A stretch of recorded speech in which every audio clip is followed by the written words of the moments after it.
Like one thing about you, Vince, which makes you a departure from what we tend to think of in the West, is you're saying that the election of senators is probably not good. I know people in Alberta who would agree with you, but most would not. Yeah. And, they'll say, but we won't get into that just yet, because what you're really talking about more fundamentally is the whole purpose of the Senate, which is to represent the local interest in the national parliament in a way that an MP does not, Yeah. right? Yeah, well, this is it. The agreement of the provinces that were established in the resolutions of Quebec, the 14th resolution states that the Governor General will appoint the senators such that all provincial political parties shall be fairly represented in the Senate.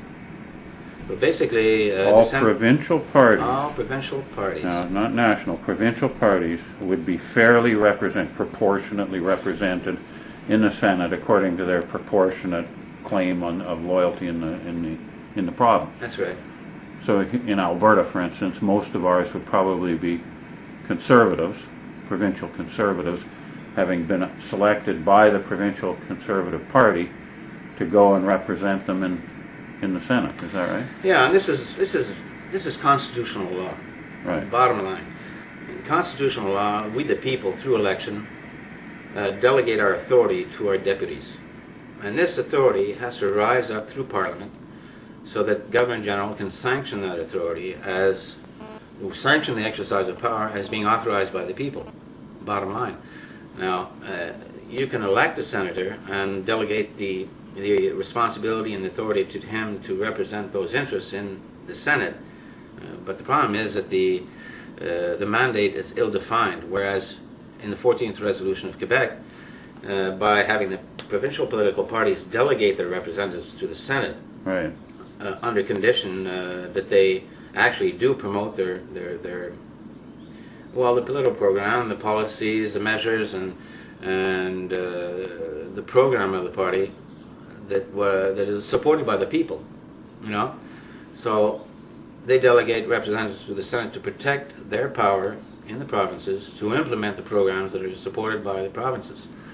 I understand what you're saying, Vince. I think you're going to have a very hard time persuading people, certainly in the West, that the provinces should be, or the provincial parties should be telling the lieutenant governor who's going to represent their province. In the West, we're going to say, and I suspect in all regions of Canada, the attitude would be, well, what's wrong with electing them? I understand what you're saying, but that will tend to be what you hit.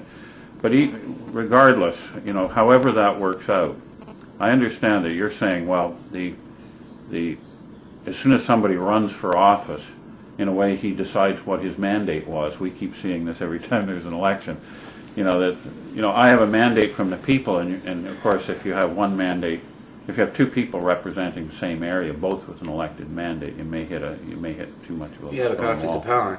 Well, I don't know. My belief is that if you have elected senators, they're going to do like all these people do. They're going to promise.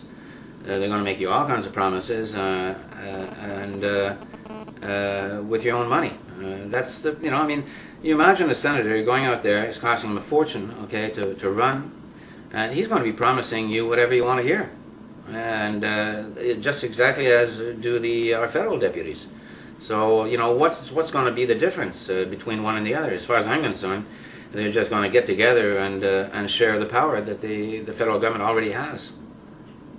That's an interesting point, that you can understand to some degree why the Fathers of Confederation would say that they didn't want the senators elected, and it wasn't just because they wanted some stooges in the upper house. It was, as you say, that people running for office will always promise the moon. Yeah. And they didn't actually want somebody promising the moon, they wanted somebody protecting the interests of their province. Yeah, they wanted people, to represent the provinces.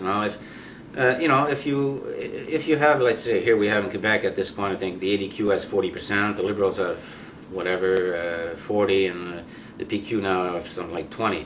Well, there'd be 40% of the senators representing the political opinion of the people in the Senate. And you have of the Liberals, and you have 40%, representing the political opinion of the people regarding, as far as the ADQ is concerned. So you have the people, actually the political opinion of the people properly represented in the Senate. Right. And so, when you have this happening, when all the provinces are represented in that way, well, that's how the provincial interests are conciliated into the Government of Canada. This way,